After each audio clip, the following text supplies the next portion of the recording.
আজকে আপনাদের সঙ্গে একটা জিনিস শেয়ার না করে হচ্ছে না। এ হচ্ছে তুলসী মাতা আমাদের। বাকি দেখেন বাইরের অবস্থা, চারিদিকে শুধু জল আর জল। এই যে জলে চারিদিকে একাকার হয়ে গেছে। বর্ষা এতটা হয়েছে, আমি কলকাতায় গেছিলাম 1 মাস 4 দিন পর এলাম 2 জুলাইতে। সেখান থেকে এখানে আসার পর আমি মোটে 2 দিন না 3 দিন বর্ষা দেখতে পেয়েছিলাম। কিন্তু আজ আগস্টের 7 তারিখ, কিন্তু 7 তারিখ নাগাদ এতটা বর্ষা হচ্ছে। আজ 5 দিন একটানা বর্ষা হচ্ছে। সকালে তো কাজে বেরোনো মুশকিল হয়ে যায়, বাচ্চাকে স্কুল ছাড়া মুশকিল হয়ে যায়, আর চারিদিকে শুধু জল জমে যায়। এখানে বিশেষ কথা হচ্ছে কি, রাস্তাগুলো খুব ছোটো তো, কলোনির রাস্তা।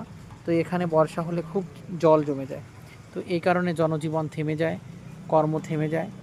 যারা বিশেষ করে প্রাইভেট কাজ করে তারা তো যেতেই পারে না। আর এই আছে অবস্থা।